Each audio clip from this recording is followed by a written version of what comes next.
여러분의 일상에 약간의 즐거움을 더해드릴 수 있도록 노력하겠습니다. 구독, 좋아요는 저에게 큰 힘이 됩니다.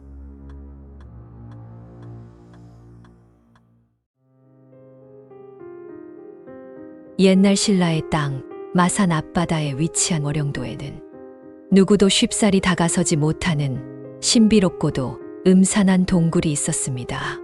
이 동굴의 주인은 금돼지라 불리는 식인 요괴였습니다.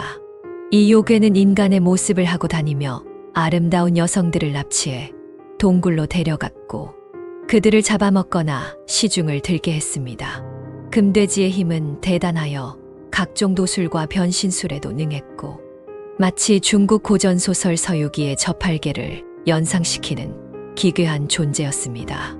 그러나 이 전설은 서유기보다 훨씬 이전 신라 시대까지 거슬러 올라가는 뿌리 깊은 이야기였습니다.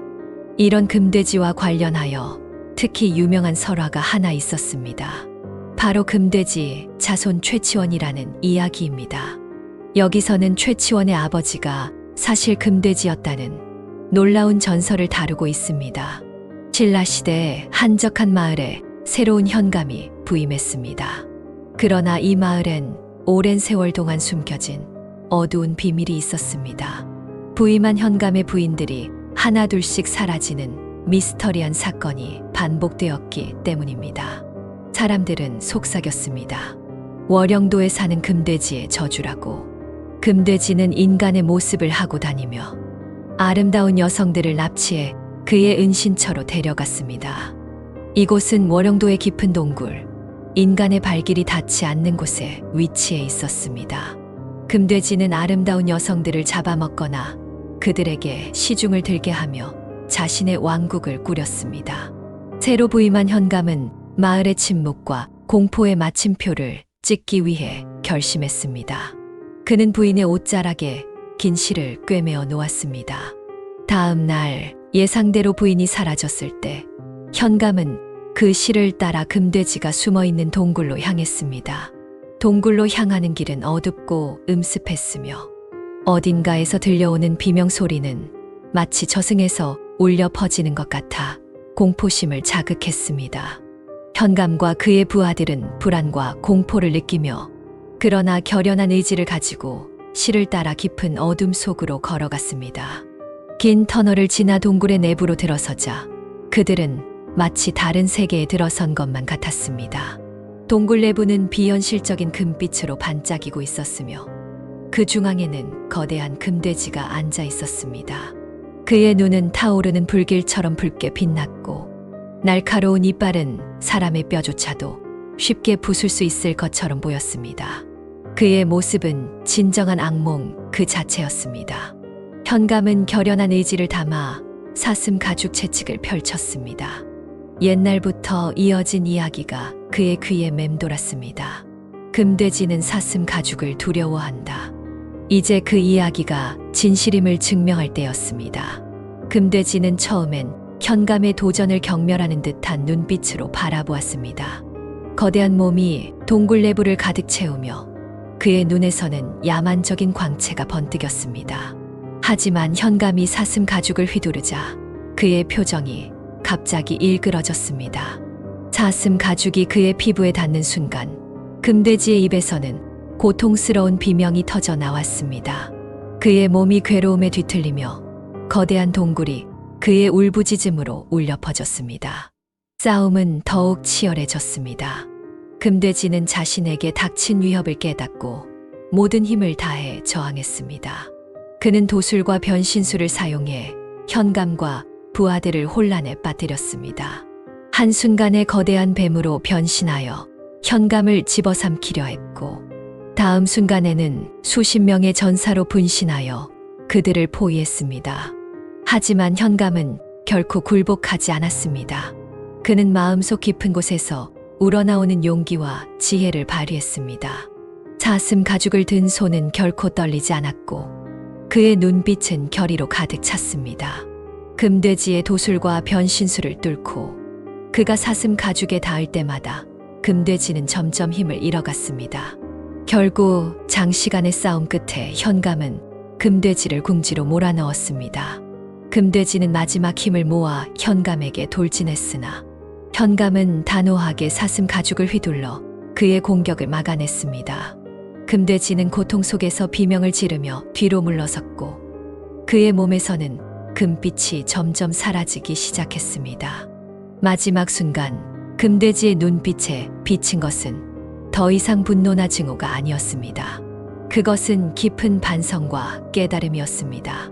그의 거대한 몸에서 뿜어져 나오던 금빛은 점차 희미해지며 마침내 그의 몸은 모든 빛을 잃고 힘없이 바닥에 쓰러졌습니다. 금돼지가 내뱉은 마지막 비명은 동굴 안에 울려 퍼지며 그와 함께 수백 년 동안 이어진 저주와 공포의 장막이 걷혔습니다. 현감은 숨을 고르며 금돼지가 쓰러진 곳으로 다가갔습니다. 그의 몸은 이미 온기를 잃고 차가워졌지만 현감은 이 거대한 존재가 한때는 어쩌면 다른 길을 걸었을지도 모른다는 생각에 잠겼습니다. 그 순간 동굴의 어둠 속에서 빛나는 무언가가 현감의 눈에 들어왔습니다. 그것은 금돼지가 남긴 마지막 흔적, 바로 작은 금빛 구슬이었습니다. 현감은 구슬을 조심스럽게 주워 올렸고 그 안에서는 금돼지가 지닌 도술과 힘, 그리고 그의 깨달음이 담겨 있음을 느꼈습니다. 현감은 부인을 구출하기 위해 주변을 둘러보았고 곧 그녀를 발견했습니다. 부인은 놀랍게도 무사했으며 현감의 품에 안긴 순간 두 사람 사이의 감정은 말로 표현할 수 없는 깊이로 서로를 이해했습니다. 그들의 사랑과 결단력이 결국 악을 이겨냈다는 사실에 눈물과 함께 감사의 기도를 올렸습니다. 현감과 부인이 동굴을 빠져나와 마을로 돌아오자 그들을 반기는 것은 환호와 기쁨의 물결이었습니다. 마을 사람들은 현감의 용기와 부인의 무사 귀환을 축하했으며 이날을 마을의 새로운 시작으로 여겼습니다. 금돼지와의 싸움에서 얻은 깨달음과 구슬은 마을의 평화와 번영을 가져다 주었고 현감의 가문은 세대를 거쳐 존경받는 명문으로 남게 되었습니다. 이 이야기는 시간이 흐를수록 더욱 아름다운 전설로 자리 잡았습니다. 사람들은 금돼지와의 싸움을 통해 가장 어두운 순간에서도 희망을 잃지 않고 용기와 사랑으로 맞서야 한다는 교훈을 배웠습니다. 그리고 이 전설은 후대에 이르기까지 마음속 깊은 곳에 있는 빛을 찾아내어 어둠을 이겨낼 수 있다는 믿음을 전해주고 있습니다.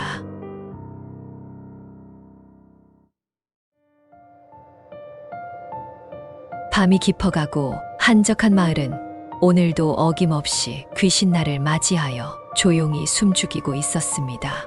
마을 사람들은 하나같이 문을 굳게 닫고 겹불을 밝혀두었으며 집집마다 볏짚과 머리카락을 태워 귀신들의 접근을 막고자 했습니다.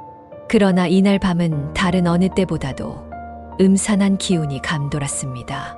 바로 야광귀가 인간 세상으로 내려온다는 소문이 파다하게 퍼진 탓이었습니다. 야광귀는 원래 지옥의 한 구석에서 조용히 자신의 존재를 숨기며 살아가던 귀신이었습니다. 하지만 호기심 많은 성격 탓에 인간 세상의 이야기들의 마음이 끌려 결국 지옥을 탈출해 인간 세계로 모험을 떠났습니다. 그러나 그의 도주를 염라대왕이 알아차리고는 인간들에게 경고의 메시지를 보내기 위해 야광귀의 몸을 영원히 빛나게 만들어 버렸습니다. 이제 야광귀는 지옥의 길잡이 불빛이 되어 지옥으로 들어오는 영혼들을 안내하는 운명을 지니게 되었습니다. 그럼에도 불구하고 야광귀는 귀신날이 되면 지옥의 무게를 잠시 내려놓고 인간 세상으로 몰래 올라와 집집마다 돌아다니며 신발을 신어보곤 했습니다. 그의 몸에서 나는 푸른빛은 밤의 어둠 속에서도 확연히 눈에 띄었고 마을 사람들은 그 빛을 보고 도망칠 수 있었습니다. 야광귀가 찾아오면 그는 아이들의 신발을 하나하나 신어보며 발에 꼭 맞는 신발을 찾았습니다. 그리고 마음에 드는 신발을 찾으면 그대로 신고 가버려 사람들은 한 해 동안 복을 잃고 불행해지곤 했습니다. 이를 대비하기 위해 사람들은 집안의 신발을 모두 숨기고 말총으로 만든 채를 문 앞에 걸어두었습니다. 야광귀는 호기심으로 가득 찼지만 머리가 그리 똑똑하지 못해 채에 구멍을 세다가 중간에 며칠 세었는지 잊어버리곤 했습니다. 그렇게 구멍을 다시 세기 시작하면 어느덧 밤이 지나고 새벽이 오면서 결국 지친 야광귀는 다시 지옥으로 돌아가야만 했습니다. 어느 해 귀신날이 다가오던 시기에 작은 마을에는 새로운 가족이 이사를 왔습니다. 이 마을은 오랜 역사를 지닌 곳으로 깊은 산속에 위치해 있었고 마을 사람들은 대대로 내려오는 전통과 규칙을 엄격하게 지켜왔습니다. 하지만 새로 이사 온 가족은 이러한 전통에 대해 전혀 알지 못했습니다. 가족들은 다른 마을에서 온 터라 밖에 신발을 놓고 자는 것이 아무 문제가 되지 않는다고 생각했습니다. 그러나 이 마을에서는 귀신날에 신발을 밖에 내놓는 것이 큰 금기 중 하나였습니다. 전설에 따르면 귀신날에는 야광귀라 불리는 귀신이 나타나 신발을 찾아 헤맨다고 했습니다.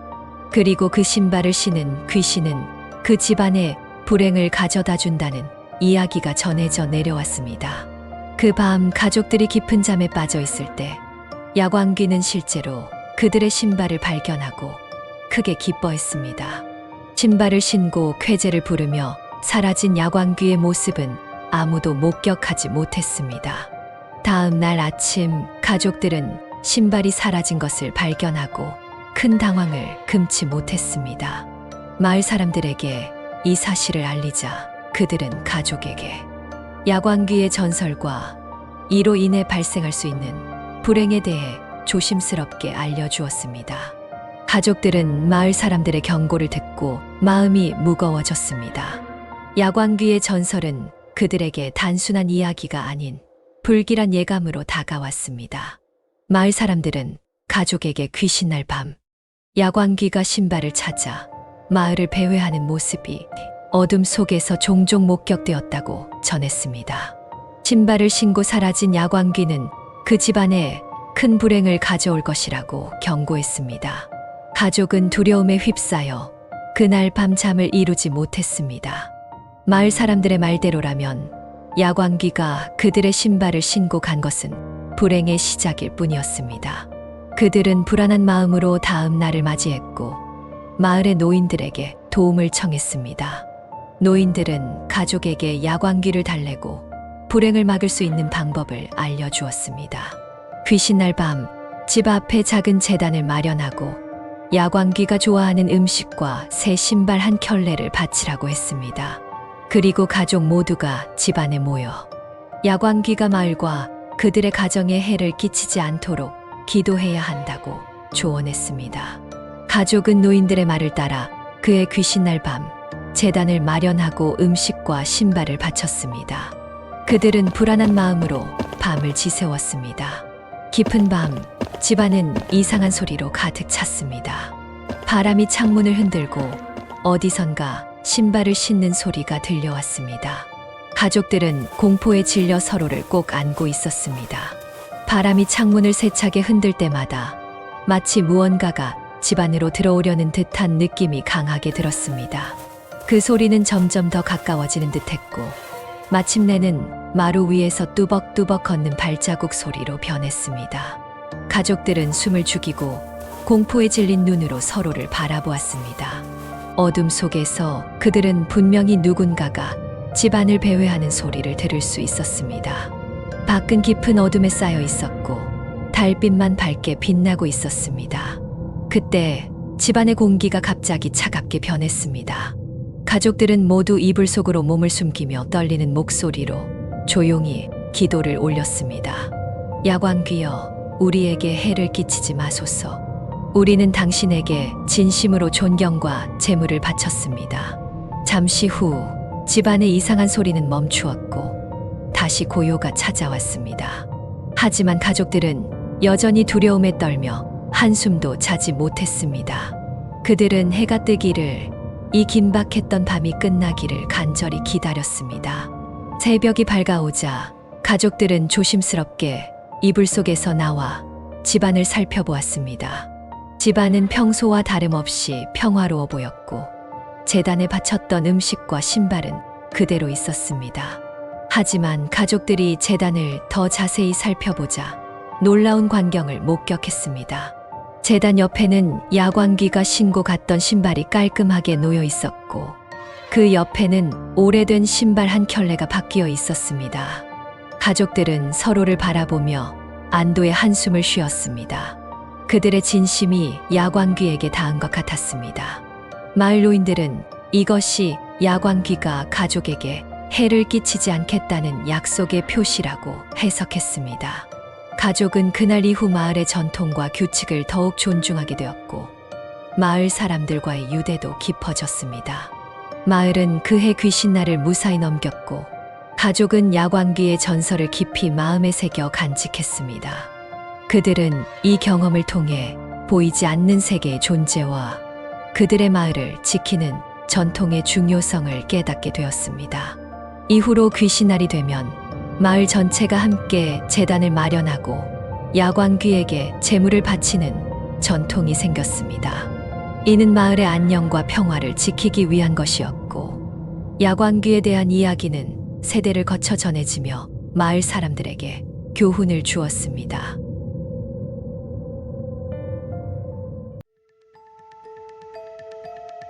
옛날 한 마을 근처에는 귀신의 숲이라 불리는 음산한 숲이 있었습니다. 이 숲은 누구도 해가 지면 다가가지 않았던 곳으로 숲속 깊은 곳에는 여러 홀령을 모시던 신당이 자리 잡고 있었습니다. 그러나 시간이 흐르면서 신당은 방치되어 폐허가 되었고 홀령의 영혼은 서서히 사악한 악령으로 변해갔습니다. 이 악령은 자야라고 불렸으며 그녀는 죽음을 불러오는 무시무시한 존재였습니다. 밤이 되면 자야는 하얀 한복을 입고 숲을 서성이며 길을 잃은 이들을 찾아다녔습니다. 그녀의 얼굴은 항상 어둠 속에 가려져 있었고 그녀가 나타난 자리에는 곧 죽음이 찾아왔다고 전해졌습니다.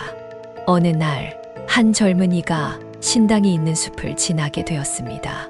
그는 자야의 이야기를 들은 바 있었지만 그저 근거 없는 미신이라 생각했습니다. 해가 질 무렵 그는 실수로 숲속 깊숙이 들어갔고 결국 길을 잃었습니다. 그가 방향을 찾기 위해 헤매고 있을 때 갑자기 어디선가 여인의 슬픈 흐느낌이 들려왔습니다. 호기심에 이끌린 그는 소리를 따라갔고 하얀 한복을 입은 여인이 무덤 앞에서 우는 모습을 발견했습니다. 젊은이가 조심스레 그녀에게 다가가 말을 걸었습니다. 괜찮으십니까? 그러나 여인은 대답 대신 슬픈 눈길로 그를 바라보더니 이내 사라져 버렸습니다. 그 순간 차가운 바람이 젊은이의 등 뒤로 불어왔고 그는 순간적으로 온몸이 얼어붙는 듯한 느낌을 받았습니다. 젊은이는 공포를 느껴 급히 숲에서 탈출하려 했습니다. 젊은이가 숲에서 벗어나기 위해 애쓰면서 숨을 헐떡이고 있었습니다. 그는 자신이 방금 본 것이 현시인지 아니면 착각인지 구분할 수 없었습니다. 마을로 돌아가는 길을 찾으려고 애썼지만 숲은 마치 살아있는 것처럼 그의 길을 가로막았습니다. 바람은 불길한 소리를 내며 불어왔습니다. 젊은이가 거의 포기하려던 참에 갑자기 숲속에서 기이한 광경이 펼쳐졌습니다. 땅이 갈라지며 오랜 시간 동안 묻혀있던 신당의 폐허가 서서히 모습을 드러냈습니다. 폐허에서는 무언가가 그를 향해 손짓하는 듯 했습니다. 그 순간 그의 귀에는 다시 여인의 울음소리가 들렸고 이번에는 그 소리가 더욱 절박하고 애통해 보였습니다. 젊은이는 공포에 질려 도망치고 싶었지만 발걸음은 무거워져만 갔습니다. 숲은 점점 더 어두워졌고 곳곳에서 눈부신 안개가 피어올랐습니다. 그 안개 속에서 하얀 한복을 입은 여인의 모습이 다시 나타났습니다. 이번에는 그녀의 얼굴이 분명하게 보였습니다. 그녀의 눈은 깊고 검은 어둠이었으며 입가에는 슬픔이 아닌 분노가 서려 있었습니다. 내가 왜 여기 왔느냐? 자야가 저주받은 목소리로 물었습니다. 젊은이는 대답할 수 없었습니다. 내 평화를 방해하는 자, 내 죄를 받아라. 자야가 손을 들자 숲의 바람이 갑자기 세차게 불기 시작했습니다. 나무들이 신음하듯 흔들렸고 젊은이는 땅에 무릎을 꿇고 말았습니다. 자야는 천천히 그에게 다가왔고 그녀의 차가운 손이 젊은이의 얼굴을 쓰다듬었습니다. 그의 몸은 점점 더 차가워졌고 숨결은 얼어붙기 시작했습니다. 이제 너도 여기서 나를 지키는 자가 되리라. 자야의 목소리가 울려 퍼졌습니다. 젊은이의 시야가 희미해지면서 그는 자신이 서서히 다른 세계로 끌려가고 있는 것을 느꼈습니다. 그의 마지막 기억은 자야의 얼굴이 어둠 속에서 서서히 사라지는 모습이었습니다. 이제 그는 숲속에서 영원히 그녀를 지키는 한 홀령이 되었습니다. 이제 젊은이는 숲의 일원이 되어 영원히 자야의 곁에서 그녀를 지키는 역할을 맡게 되었습니다. 그의 영혼은 숲 속의 다른 홀령들과 어우러져 이곳을 찾는 불청객들에게 경고의 메시지를 전달하는 존재가 되었습니다. 자야의 저주를 받은 이후 그는 더 이상 인간의 모습을 하고 있지 않았습니다. 그의 몸은 투명하고 때때로 안개처럼 변하곤 했습니다. 마을 사람들은 젊은이의 실종 후 숲에 대한 두려움이 한층 더 깊어졌습니다. 그들은 젊은이가 자야의 저주를 받아 사라진 것을 알고 그 숲을 저주받은 숲이라 부르기 시작했습니다. 아무도 그곳을 방문하려 하지 않았고 심지어 해가 떠 있는 낮에조차 그 숲의 경계를 넘어서는 이는 없었습니다. 그 후로도 자야는 밤마다 숲을 서성이며 자신의 영역을 지켰습니다. 그녀는 길을 잃고 숲에 들어온 이들을 찾아 그들에게 경고의 메시지를 전하곤 했습니다. 여기는 내가 올 곳이 아니다 라고 말하며 그들을 숲 밖으로 몰아내곤 했습니다. 그녀의 목소리는 절망적이었고 때로는 그 소리에 살을 내는 듯한 고통마저 느껴졌습니다. 어느 추운 겨울밤 마을에서 멀지 않은 곳에서 한 무리의 젊은이들이 숲의 전설을 듣고 그 비밀을 밝히기 위해 숲으로 향했습니다. 그들은 자야의 저주를 해제하려 했습니다. 숲에 들어서자마자 그들은 이상한 기운을 느꼈고 곧 그들의 등 뒤에서 서늘한 바람이 불어왔습니다.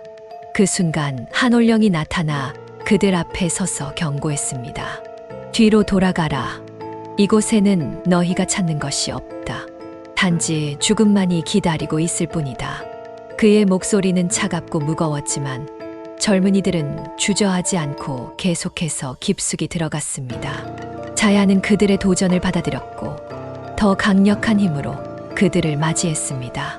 그녀는 거센 바람과 함께 거대한 안개의 벽을 만들어 그들을 포위했습니다. 하얀 한복을 입은 자야의 모습이 안개 속에서 점점 명확하게 드러났습니다. 그녀의 눈빛은 어둠 속에서도 빛나는 불길처럼 타올랐고 그녀의 목소리는 젊은이들의 마음속 깊은 공포를 자극했습니다. 장시간의 대치 끝에 젊은이들은 자야의 힘 앞에 무릎을 꿇었고 젊은이들은 하나둘씩 숲속에서 사라져갔습니다. 결국 그들 중 아무도 숲에서 살아 돌아오지 못했습니다. 그날 이후 마을 사람들은 더욱더 숲을 멀리하게 되었고 그곳에 대한 전설은 더욱 신비롭고 무서운 이야기로 퍼져나갔습니다. 자야의 숲은 이제 마을 사람들 사이에서 금기시되는 곳이 되었습니다. 이야기는 세대를 거듭할수록 더욱 무서워졌고 어린 아이들은 해가 지기 전에 반드시 집으로 돌아오도록 경고받았습니다. 숲의 주변에는 이상한 소리가 들려오곤 했으며 때로는 안개가 자욱하게 깔린 숲에서 신비로운 빛이 나타났다 사라지기도 했습니다. 마을의 노인들은 자야가 숲을 지키고 있다고 말하며 숲 속에 들어간 자는 누구도 살아 돌아오지 못할 것이라고 이야기했습니다. 그들은 자야가 과거에 마을을 보호하던 홀령이었으나 신당이 파괴되고 방치된 탓에 그녀의 영혼이 점점 사악해져 갔다고 설명했습니다. 이제 그녀는 숲을 침범하는 모든 이들을 적대시하며 그녀의 영역을 침범하는 이들에게 복수하는 악령으로 변해 있었습니다. 한편 그날 이후로 숲에서 사라진 젊은이들의 가족들은 마음의 평화를 찾기 위해 사라진 이들의 영혼이 평안을 찾길 바라며 숲의 입구에 제사를 지낼 수 있는 곳을 마련했습니다. 제사에는 숲에서 나는 향긋한 꽃과 음식을 바치며 숲의 홀령들에게 무해한 의도임을 알렸습니다. 그러나 숲은 여전히 침묵만을 되돌려 주었고 제사의 음식은 언제나 그대로 남아 있었습니다. 그 숲은 마을에서 금기된 숲이 되었고 어느 누구도 들어가지 않았습니다. 숲 입구에는 안전하게 숲을 지나갈 수 있도록 사람들은 이곳에서 숲의 혼령들과 평화롭게 공존할 수 있는 방법을 찾기 위해 기도했습니다. 신당 앞에는 항상 신선한 꽃과 음식이 놓여 있었고 마을 사람들은 이곳을 통해 사라진 이들을 기리며 안식을 구하는 장소로 삼았습니다. 시간이 흐르면서 이 숲에 대한 공포는 점차 존중과 이해의 감정으로 변화하기 시작했습니다. 마을 사람들은 숲이 가진 자연의 아름다움과 그 속에 서식하는 다양한 생명체들을 소중히 여기며 숲을 보호하는 것이 곧 사라진 이들을 기리는 일임을 깨달았습니다. 신당은 마을의 새로운 전통이 되었고 매년 숲의 날에는 마을 사람들이 모여 숲과 그 속의 혼령들의 감사의 의미를 전하는 축제가 열렸습니다. 이 축제는 사라진 이들의 기억을 영원히 간직하고 살아있는 이들에게는 자연과 더불어 평화롭게 살아가는 법을 가르치는 시간이 되었습니다. 그 숲은 더 이상 두려움의 대상이 아닌 존중과 배움의 장소로 거듭났습니다. 사람들은 자야의 이야기를 들으며 과거의 실수에서 교훈을 얻고 자연과 조화롭게 살아가는 방법을 배웠습니다. 이제 그 숲은 마을 사람들에게 평화와 위안을 주는 소중한 자산이 되었고 자야의 영혼 역시 이곳에서 평안을 찾았다고 믿어집니다. 이야기는 여기서 끝나지만 그 숲의 전설은 세대를 거쳐 계속해서 전해질 것입니다.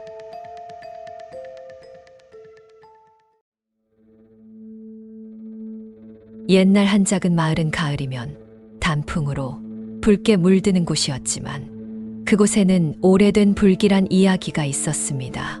숲속 깊숙한 곳에 불을 다루는 도깨비가 산다는 이야기였습니다.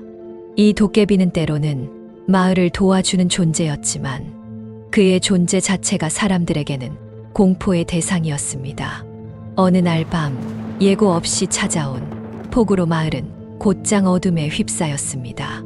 까마득한 하늘에서는 무수히 빗방울이 쏟아져 내렸고 차가운 바람이 울부짖으며 마을을 덮쳤습니다. 마을 사람들은 두려움에 휩싸여 비바람을 피해 산 위로 급히 대피했습니다. 모두가 두려움에 떨며 자신들의 집, 농작물, 그리고 가축들이 홍수로 인해 모두 쓸려갈 것을 걱정했습니다. 밤은 깊어만 가고 폭우는 더욱 거세져 갔습니다. 마을 사람들은 산속 비박지에서 공포에 떨며 밤을 지새웠습니다. 어둠 속에서 끊임없이 들리는 우박 소리와 나무가 부러지는 소리는 마치 무언가가 숲속에서 깨어나는 듯한 느낌을 주었습니다. 그때 갑작스런 번개 한 방이 숲 깊은 곳을 비추었습니다. 그 순간 사람들은 한순간 불길한 불빛을 목격했습니다.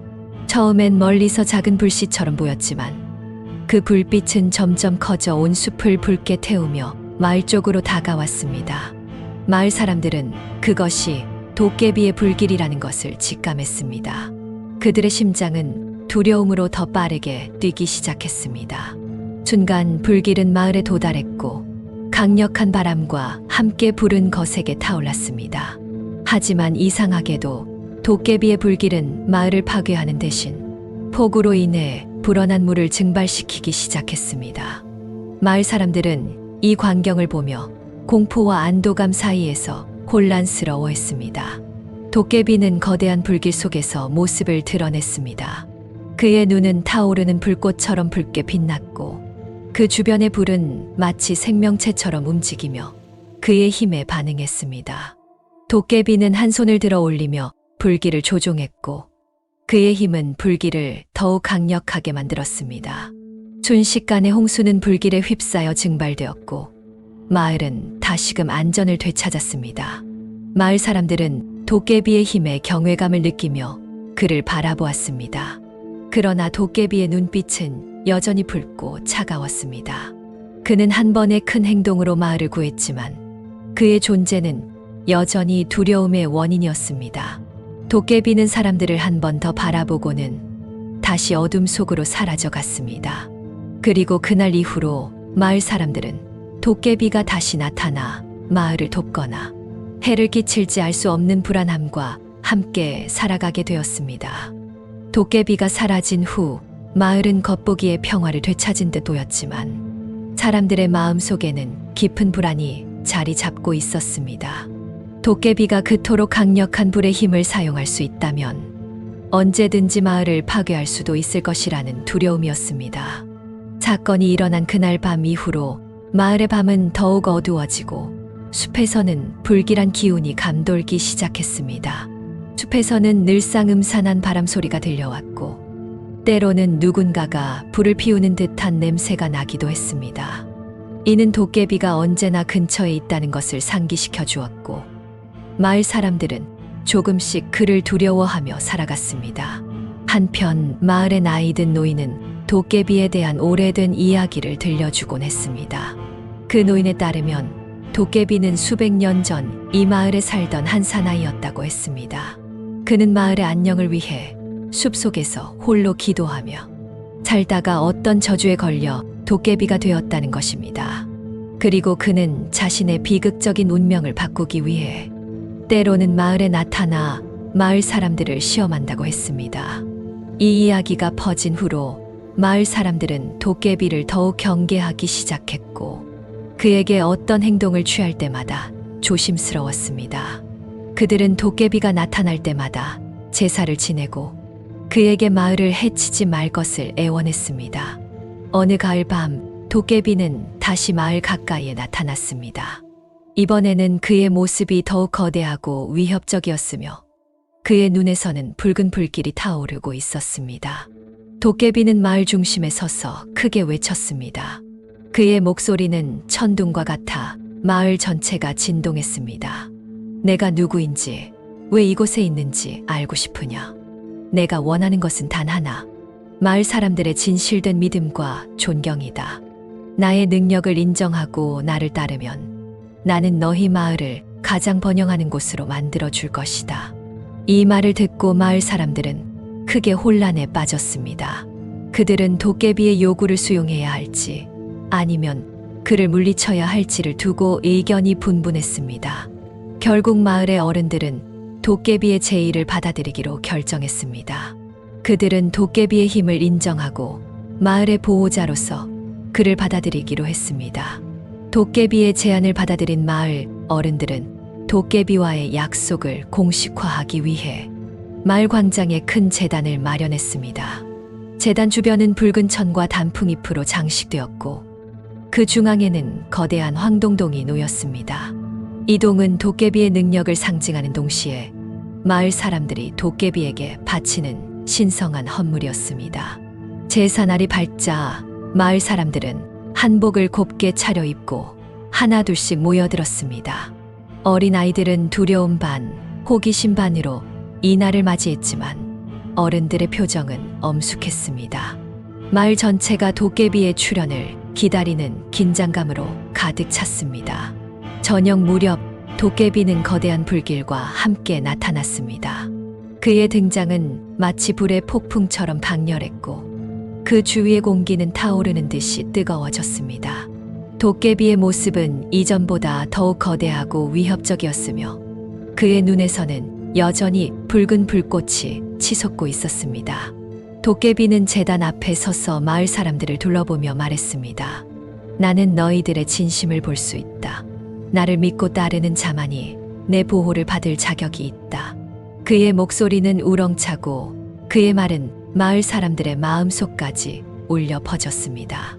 마을의 어른들이 나서서 도깨비에게 공손히 인사를 올리고 황동동에 담긴 술과 곡식을 헌물로 바쳤습니다. 도깨비는 헌물을 받아들이며 그의 표정이 한층 부드러워졌습니다. 그 순간 거대한 불길이 하늘로 솟구쳤고 그 불길은 점차 여러 색깔로 변하며 마법 같은 불꽃놀이를 연출했습니다. 마을 사람들은 이 광경에 경외감과 함께 환호했습니다. 그 후 도깨비는 마을에 대한 약속을 지켰습니다.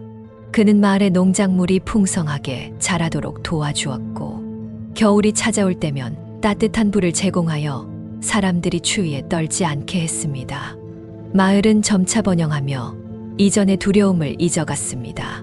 하지만 도깨비와의 약속이 마을을 구했음에도 불구하고 그가 다시금 사라질 날이 오지 않을까 하는 불안함은 여전히 마을 사람들의 가슴 한편에 남아 있었습니다.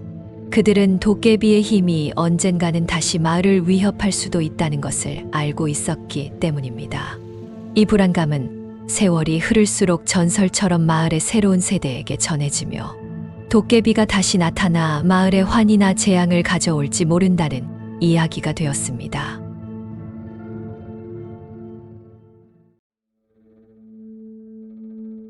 옛날 한 외진 산골짜기 마을에 홀로 살던 노파가 있었습니다. 그 노파는 나이가 몇인지 어디에서 왔는지에 대한 정보가 없었습니다. 그녀는 마을에서 가장 오래되고 초라한 집에 살았습니다. 그 집은 마을 끝자락에 위치해 있어 짙은 안개가 자주 내려앉는 소나무 숲속 언덕 위에 자리 잡고 있었습니다. 마을 사람들은 그녀에 대해 거의 아는 것이 없었으며 그녀가 무엇을 중얼거리는지, 왜 그렇게 홀로 지내는지 궁금해했습니다. 노파는 마을 사람들과 거의 교류하지 않았지만 가끔 마을 어귀에 나타나서 반환해야 한다는 말을 중얼거리며 돌아다니곤 했습니다. 그 말의 의미를 아는 사람은 아무도 없었고 마을 사람들은 그저 그녀가 시간이 흐르며 이상해진 것뿐이라고만 생각했습니다. 어느 날 마을에 호기심 많은 젊은이가 친구들과 술에 취해 도전 삼아 노파의 집을 찾아가기로 했습니다. 그들이 도착했을 때 집은 예상보다 훨씬 더 낡고 음산한 모습이었습니다. 부서질 듯한 나무 문이 삐걱거리며 열리자 안은 먼지와 곰팡이 냄새로 가득 차 있었고 오랜 시간 동안 손길이 닿지 않은 듯한 가구들이 거미줄에 휩싸여 있었습니다. 그들은 조심스레 집 안으로 들어갔습니다. 집 안 곳곳은 오래된 기운이 느껴졌고 벽에 걸린 희미한 초상화는 불길한 분위기를 더했습니다. 굴뚝 가까이에는 오랫동안 사용하지 않은 듯한 낡은 화로가 차갑게 식어 있었고 방 안 구석구석은 싸늘한 공기가 맴돌았습니다. 이 집은 사람의 손길이 거의 닿지 않은 모습이었습니다. 그 순간 뒤편 어둠 속에서 노파가 나타났습니다. 그녀는 그들을 바라보며 무언가를 중얼거렸고 그 말이 점점 또렷해졌습니다. 그것을 제자리로 돌려보내야 해. 그녀가 손을 뻗으며 속삭이자 집안의 기운이 갑자기 변했습니다. 벽에서 서걱거리는 소리와 함께 그림자들이 움직이기 시작했고 마치 과거의 영혼들이 그녀의 부름에 응답하는 듯 했습니다. 젊은이들은 공포에 질려 그 자리에서 도망쳤습니다. 노파의 집에서의 그 무서운 경험 후 젊은이들은 공포에 휩싸여 서로의 팔을 붙잡고 집에서 빠르게 벗어나 마을로 돌아갔습니다. 그러나 그들이 노파의 집을 방문한 밤 이후로 마을은 이전과 같지 않았습니다. 젊은이들 중 한 명이 그날 밤 집으로 돌아가지 못하고 사라져버렸기 때문입니다. 그는 그 밤 가장 먼저 집을 빠져나가려 했던 이 중 하나였지만 마을에 도착했을 때 그는 어디에도 보이지 않았습니다. 친구들은 처음에는 그가 다른 길로 갔을 거라 추측했지만 시간이 지날수록 그의 실종이 점점 더 의문스러워졌습니다. 마을 사람들은 수색대를 조직하여 소나무 숲과 주변 지역을 샅샅이 뒤졌지만 젊은이의 흔적은 찾을 수 없었습니다. 그 후로 마을에는 이상한 일들이 자주 발생하기 시작했습니다. 밤이면 마을 곳곳에서 소리 없는 울음소리가 들려오기 시작했고 때로는 노파의 집 방향에서 불길한 노랫소리가 흘러나왔습니다. 이 소리들은 마을 사람들에게 불안과 공포를 조성했고 일부는 마을을 떠나기까지 했습니다. 한편 노파의 집에서는 더욱 기이한 현상이 발생했습니다. 마을의 노인 중 한 명이 새벽에 노파의 집 근처를 지나가다가 집 안에서 푸른 빛이 서려 있는 것을 목격했습니다. 그 빛은 어둠 속에서도 선명하게 빛나며 마치 집 안에 다른 세계가 열린 듯한 착각을 불러일으켰습니다. 노인은 공포를 느끼며 그 자리에서 도망쳤고 그 이야기를 마을 사람들에게 전했습니다. 이 소문이 퍼지자 마을의 주민들 사이에서는 노파의 집이 저주받았다는 소리가 돌기 시작했습니다. 그날 밤 이후로 마을 사람들은 더욱 노파의 집을 멀리하기 시작했습니다. 소문은 빠르게 퍼져나갔고 마을의 젊은이들 사이에서는 노파의 집을 귀신의 집이라 부르며 두려움의 대상이 되었습니다. 그리고 어느덧 시간이 지나서 노파는 그 집에서 사라지고 보이지 않았습니다. 저주받은 집으로 알려진 후 몇몇 용감한 사람들이 노파의 집을 조사하기 위해 다시 찾아갔습니다. 노파의 집에서 발견된 낡은 일기장은 그녀가 마을에 오기 전부터의 이야기를 담고 있었습니다. 일기장에 따르면 노파는 젊은 시절 한 남자와 깊은 사랑에 빠졌습니다. 그러나 알 수 없는 이유로 그 사람은 갑작스럽게 죽었다고 적혀 있었습니다. 그 이후로 노파는 그의 영혼을 찾아 헤매다 결국 이외진 마을로 정착하게 되었고 그녀의 마음속에서는 사랑하는 이의 영혼이 여전히 떠돌고 있다고 믿게 되었습니다. 노파는 일기장에서 자신의 연인의 영혼이 안식을 찾지 못하고 있음을 여러 차례 언급했으며 그 영혼이 평화를 얻기 위해서는 무언가를 반환해야 한다고 적혀 있었습니다. 그녀는 자신의 연인이 생전에 각별히 아꼈던 물건, 작은 은목걸이를 되찾아 그의 무덤에 놓아주어야만 그의 영혼이 평안을 얻을 수 있을 것이라고 적혀 있었습니다. 하지만 그녀는 그 목걸이를 놓을 수 없다고 했습니다. 자신이 인간이 아닌 영혼이기에 누군가가 목걸이를 놓아주기를 바랬습니다. 그 연인이 떠난 후에 이 마을에 정착하고 며칠이 지난 다음 날 그 연인에게 가기로 마음을 먹고 생을 마감한다고 적혀 있었습니다. 용감한 조사단은 노파의 집 주변을 더욱 철저히 조사하였고 마침내 낡은 책장 뒤편에 숨겨진 작은 금속 상자를 발견했습니다. 상자 안에는 녹슬었지만 여전히 빛나는 은목걸이가 들어있었고 목걸이에는 미세하게 새겨진 이니셜이 있었습니다. 마을 사람들은 그 연인의 무덤을 찾기 위해 여러 곳을 수소문해서 찾았습니다.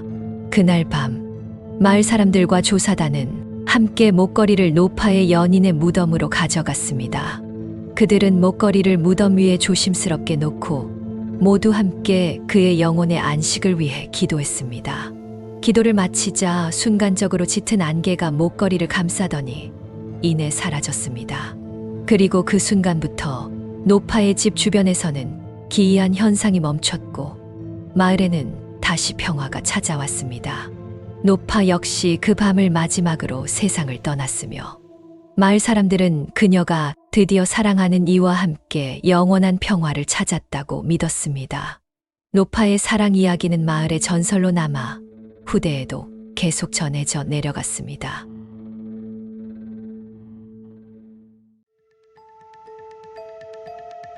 옛날 한 시골 마을에 나이 지긋한 할아버지가 한 분이 살고 계셨습니다. 할아버지는 평생을 농사지으며 살아오셨고 마을에서도 근면하고 착한 사람으로 소문이 자자했습니다. 하지만 어느 날부터인가 할아버지는 예전과 다르게 행동하기 시작했습니다. 어느 날 밤 평소와 같이 밭에서 일을 마치고 집으로 돌아오는 길에 어둠 속에서 뭔가가 자신을 따라오는 것을 느꼈다고 합니다. 처음엔 바람에 날리는 나무잎이나 작은 동물 정도로만 생각했지만 그 그림자는 점점 그 모습을 분명히 드러내기 시작했습니다. 그것은 사람처럼 보이면서도 얼굴은 희미하고 눈은 깊숙이 패여 있어서 죽은 사람 같았습니다.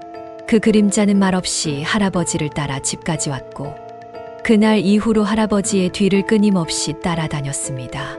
할아버지가 요즘 들어 자주 잠에서 깨어나는 것은 밤마다 이상한 소리가 들려오기 때문이었습니다. 집 밖에서 들려오는 나뭇가지가 부러지는 소리, 바람에 흔들리는 창문 소리, 그리고 가끔은 마치 누군가가 조용히 속삭이는 소리까지. 그럴 때마다 할아버지는 등골이 오싹해지는 느낌을 받았습니다. 처음엔 그저 피로 때문에 듣는 착각이라 여겼지만 시간이 지날수록 이 소리들은 점점 더 선명하고 빈번해졌습니다. 특히 밤중에 화장실을 가려고 일어날 때면 할아버지는 집안의 어둠 속에서 뭔가가 자신을 지켜보고 있다는 느낌을 지울 수 없었습니다. 불을 켜고 주변을 살펴보아도 보이는 것은 없었지만 그 불안감은 점점 할아버지를 짓눌렀습니다. 그러던 어느 날 밤 할아버지는 목마름을 느껴 부엌으로 향했습니다. 조용히 물을 마시며 주변을 둘러보던 중 문 밖에서 뭔가가 스쳐 지나가는 것을 보았습니다. 그것은 사람 형상을 하고 있었지만 정체를 알 수 없는 어두운 그림자였습니다. 할아버지는 깜짝 놀라 창문을 더 자세히 들여다보았지만 그림자는 이미 사라진 후였습니다. 그날 이후로 그림자는 할아버지의 일상에 자주 등장하기 시작했고 마치 할아버지를 따라다니는 것처럼 언제 어디서나 나타났습니다. 처음에는 무시하려 했지만 그림자는 점점 더 가까이 다가왔고 할아버지는 그 존재가 자신에게 어떤 의미인지, 왜 자신을 따라다니는지 알아내기로 결심했습니다. 할아버지는 마을 무당을 찾아가서 자신이 매일 밤 목격하는 불길한 그림자에 대해 설명했습니다. 무당은 여러 가지 주술과 점을 쳐보았지만 그림자의 정체는 끝내 알아내지 못했습니다. 그저 이 그림자는 매우 강력한 원한을 가지고 있으며 그 대상이 당신인 것 같다고만 말했습니다. 무당은 더 이상의 도움을 줄 수 없다며 안타까워했지만 할아버지에게는 이제 혼자서 해결할 수밖에 없는 문제가 되었습니다. 밤이 깊어질수록 그림자는 더욱 선명하게 할아버지의 방안을 배회했습니다. 가늘고 긴 팔을 늘어뜨리며 천천히 걸어다니는 그 모습은 마치 무언가를 찾는 듯 했습니다. 어떤 밤에는 할아버지가 누워 잠을 청하려 할 때 그림자가 이불 끝에 조용히 앉아 있는 것을 발견하곤 했습니다. 그것은 깊은 한숨을 내쉬었고 그 소리는 할아버지의 가슴속 깊은 곳에까지 스며들어 두려움을 불러일으켰습니다. 할아버지의 건강은 점점 악화되어 갔습니다. 불면과 끊임없는 불안감으로 인해 식욕도 줄어들었고 몸은 점점 여위어만 갔습니다. 거울을 볼 때마다 할아버지는 자신의 얼굴에서 생기가 사라진 것을 볼 수 있었습니다. 피부는 건조해지고 주름이 깊어졌으며 눈가에는 깊은 그늘이 져 있었습니다. 마을 사람들도 할아버지의 변화를 느끼기 시작했습니다. 평소와 달리 말수가 적어지고 얼굴에는 항상 우울한 표정이 떠나지 않았습니다. 마을의 젊은이들이 도움을 주려고 해도 할아버지는 그들마저 멀리했습니다. 그림자의 존재를 알리기 두려워서였습니다. 그 존재는 오직 할아버지에게만 보이는 것이었고 이 사실을 다른 이에게 말한다면 미쳤다고 여길까봐 두려웠던 것입니다. 그림자와 밤마다 마주침은 할아버지를 점점 더 지치게 만들었습니다. 그렇게 시간이 흐르면서 할아버지는 더 이상 자신의 집에서조차 안전함을 느낄 수 없게 되었고 그 어두운 그림자는 끊임없이 그의 뒤를 따라다녔습니다. 이제 할아버지는 그림자와의 마지막 대면을 준비해야 했습니다. 어느 추운 겨울밤 평소처럼 방 안을 어슬렁거리던 그림자가 갑자기 멈춰 섰습니다. 그날 밤은 유난히도 조용하고 어둡기만 했습니다. 창밖에서는 눈이 소리 없이 내리고 있었고 할아버지는 불안한 마음으로 이불에 앉아 있었습니다. 그때 그림자가 서서히 모습을 드러내기 시작했습니다. 창문에 비친 달빛만이 그 윤곽을 약간 비추어 주었습니다. 그림자는 여느 때와 다르게 직접적으로 할아버지를 마주보았고 그 순간 방 안의 기온마저 떨어지는 듯 했습니다. 그림자는 처음으로 명확한 목소리로 할아버지에게 말을 걸었습니다. 목소리는 차가운 겨울바람을 타고 들어온 듯 시린 느낌을 주었습니다. 나는 너를 잘 알고 있다. 내가 젊은 시절에 저지른 그 잘못 때문에 나는 이 세상을 떠돌고 있다. 그 순간 할아버지의 마음속 깊은 곳에서 오랫동안 묻어두었던 기억이 떠올랐습니다. 젊은 시절의 할아버지는 한 여인과 사랑에 빠졌었습니다.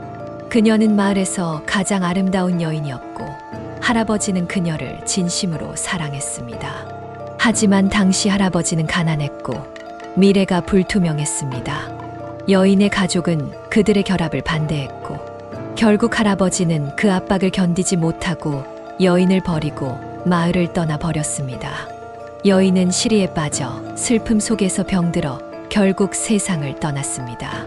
그 여인의 영혼은 할아버지에 대한 사랑과 배신감 때문에 이 세상을 떠돌고 있었습니다.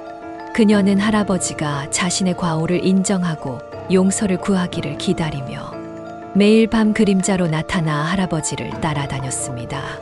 그 목소리로 말을 걸 때마다 할아버지는 심장이 얼어붙는 것 같은 두려움을 느꼈습니다. 할아버지는 그녀의 슬픔과 분노가 담긴 시린 목소리에 깊은 죄책감을 느꼈고 마침내 그는 자신의 잘못을 인정하고 그녀의 영혼에게 용서를 구하기로 결심했습니다. 이제 할아버지는 오랜 시간 숨겨왔던 진심을 드러내야만 했습니다. 할아버지는 고요한 밤, 차가운 방 안에서 고개를 숙이고 그림자에게 손을 내밀며 용서를 구했습니다. 내 잘못을 용서해 주어. 나는 너를 잊은 적이 없어. 항상 내가 그리웠다. 이 말을 끝으로 그는 오랜 시간 동안 가슴속에 묻어둔 슬픔과 사랑을 모두 털어놓았습니다. 할아버지의 목소리는 떨리고 있었지만 그 안에는 진심이 가득 담겨 있었습니다. 그 순간 방 안에 감돌던 차가운 공기가 서서히 풀리기 시작했습니다. 그림자는 마치 오랜 기다림의 끝을 맞이한 것처럼 서서히 색을 잃어갔습니다. 그 불투명한 형체가 점점 더 투명해지면서 마지막으로 남긴 것은 부드러운 바람과 함께 흩어지는 한 줄기 빛이었습니다. 그 빛은 어둠 속에서도 따스함을 느낄 수 있는 온화한 빛깔로 할아버지의 마음에도 평화를 가져다 주었습니다. 할아버지는 눈물을 흘리며 조용히 그 자리에 앉아 있었습니다. 그의 눈에서 흘러내리는 눈물은 그동안의 죄책감과 아픔을 씻어내는 듯했습니다.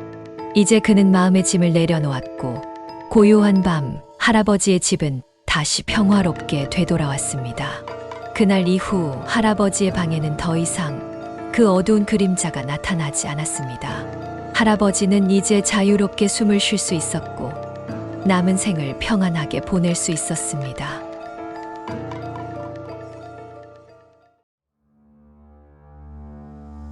옛날 어느 조용한 시골 마을에는 그슨대라 불리는 신비로운 요괴가 살고 있었습니다. 이 요괴는 어둠을 실체화한 존재로 주로 어두운 밤에만 나타나 사람들을 두려움으로 몰아넣었습니다. 그슨대는 낮에는 그 어디에서도 찾아볼 수 없었으며 그의 존재는 마을 사람들 사이에서도 불길한 전설로만 회자되었습니다. 어느 깊고 어두운 밤 마을의 한 젊은이가 외딴 길을 걷고 있었습니다. 별빛도 희미한 밤이라 주변은 유난히도 어두웠고 갑자기 멀리서 아이의 울음소리가 들려왔습니다. 소리의 출처를 찾기 위해 젊은이는 소리가 나는 방향으로 조심스럽게 다가갔습니다. 곧 그는 한 어린아이가 골목길 한 구석에서 웅크리고 있는 것을 발견했습니다. 젊은이가 아이에게 다가갈수록 그 아이의 울음소리는 점점 커졌습니다. 그러나 이상하게도 아이에게 가까워질수록 그 아이의 모습은 점점 더 어둠 속으로 묻혀갔습니다. 아이의 모습이 점차 희미해지면서 어느새 그 아이는 그림자와 같은 형태로 변해가기 시작했습니다. 젊은이가 아이 바로 앞에 도달했을 때 그 아이는 완전히 거대한 그림자로 변모하였습니다. 순간적으로 그 그림자는 젊은이를 감싸며 그를 집어삼켜 버렸고 젊은이는 그 자리에서 사라져 어둠 속으로 완전히 끌려 들어갔습니다. 젊은이가 어둠 속으로 사라진 그 밤 이후로 마을 사람들은 두려움에 휩싸였습니다. 그들은 이미 그슨대라는 요괴의 존재를 어렴풋이 알고 있었지만 실제로 한 사람이 그렇게 갑작스럽게 사라진 것은 처음이었습니다. 마을의 노인들은 오랜 전설을 더듬어 그슨대가 어둠에만 존재할 수 있다고 말했습니다. 빛이 있으면 그림자도 사라지듯 그슨대 또한 어둠이 걷히면 힘을 잃는다고 전해졌습니다. 젊은이의 가족과 친구들은 그를 찾기 위해 밤낮으로 노력했습니다. 그들은 마을의 모든 집마다 불을 밝혀두었고 어둠이 내리는 것을 막기 위해 큰 횃불을 준비했습니다. 또한 그슨대가 좋아한다는 가재를 희생 제물로 준비해 그슨대의 주의를 끌기로 했습니다. 한편 마을의 무당은 옛 문서를 뒤져 그 쓴대를 물리칠 방법을 찾기 시작했습니다. 문서에 따르면 그 쓴대는 한때 인간이었으나 어둠에 집착하다 요괴로 변했다고 기록되어 있었습니다. 그 쓴대를 물리칠 유일한 방법은 그림자를 빛으로 가득 채우는 것이었습니다.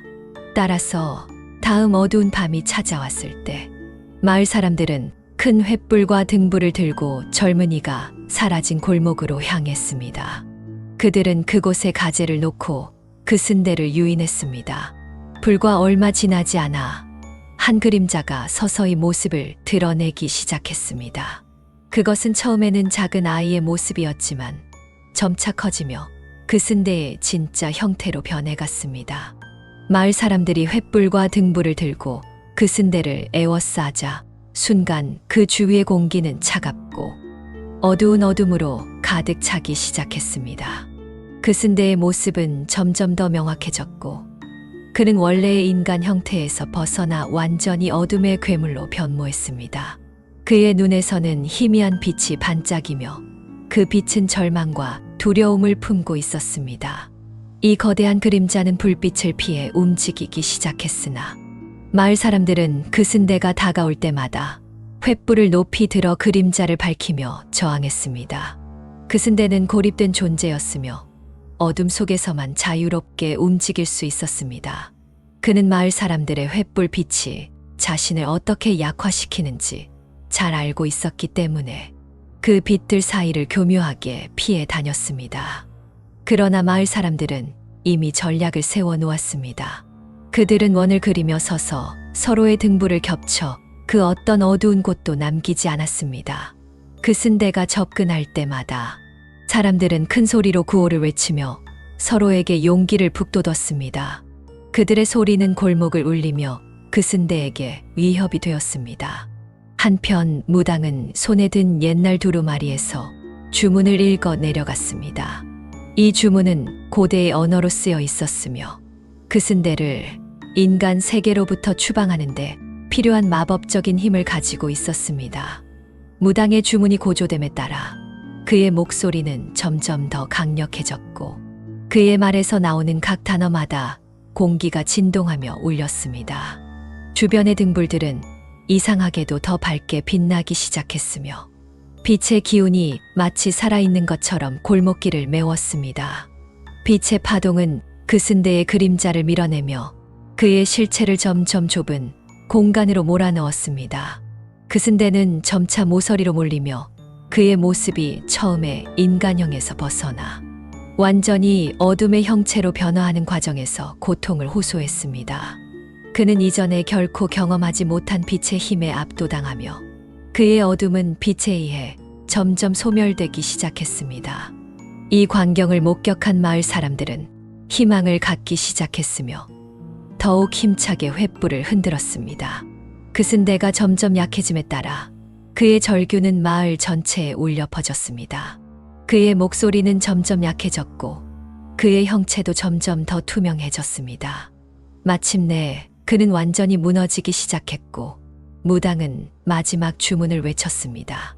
그 순간 마을 위로 거대한 빛의 기둥이 솟구치며 하늘을 밝혔고 그 기둥은 그 쓴대의 마지막 그림자를 하늘로 끌어올려 소멸시켰습니다. 그 쓴대가 사라진 순간 어둠은 완전히 걷혔고 별들이 더욱 밝게 빛났습니다.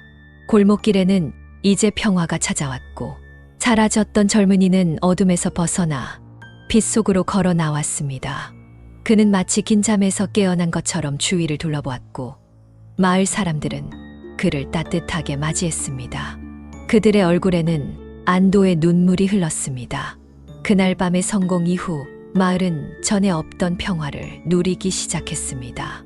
젊은이는 구출된 후 몸과 마음이 모두 지쳐 있었지만 마을 사람들의 사랑과 보살핌 속에서 서서히 회복되었습니다.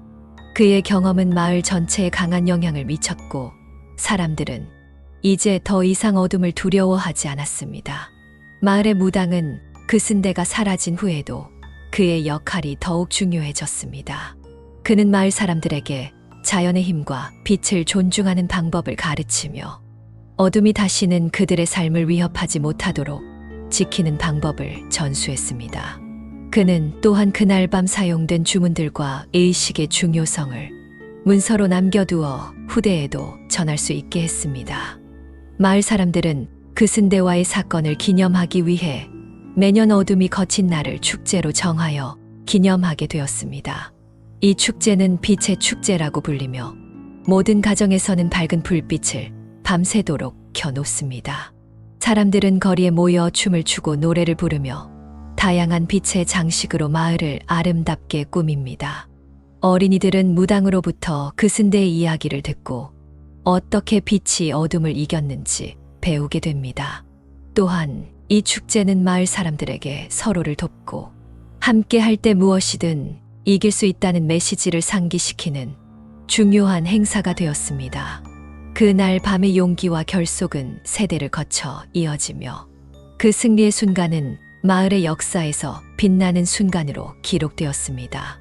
그 사건 이후 마을은 더욱 강하고 단결된 공동체가 되었으며 그슨대의 이야기는 마을을 넘어 주변 지역에도 전해지기 시작했습니다. 사람들은 이 마을을 빛의 마을이라고 부르며 그곳의 사람들은 어떻게 두려움을 극복하고 어둠 속에서도 희망의 빛을 찾아냈는지 이야기합니다. 이처럼 한때 공포의 대상이었던 그슨대의 이야기는 시간이 지나면서 희망과 용기, 공동체의 힘을 상징하는 전설로 자리 잡게 되었습니다. 그리고 젊은이와 그의 마을 사람들은 이 경험을 통해 무엇보다 중요한 것은 함께하는 것임을 깨닫고 어떠한 어려움도 함께라면 극복할 수 있다는 교훈을 남겼습니다.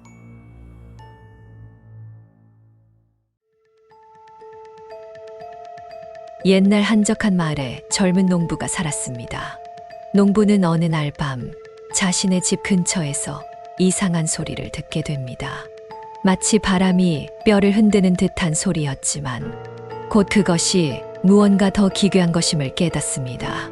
밤마다 들려오는 이 소리의 근원을 찾기 위해 농부는 용기를 내어 캄캄한 밤중에 집을 나섭니다.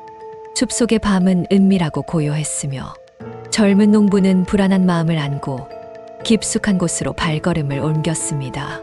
그는 옛날 이야기처럼 노인들로부터 들은 이야기들을 떠올리며 조심스럽게 나무 사이를 헤치고 갔습니다.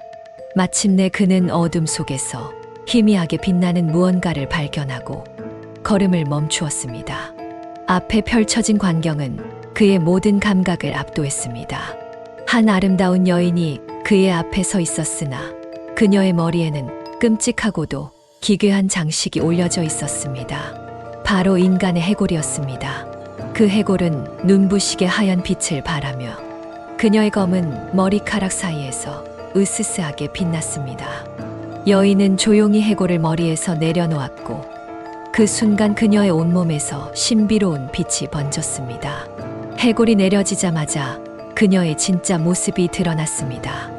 머리카락은 검은색에서 은백색으로 변하며 꼬리가 9개로 갈라졌습니다.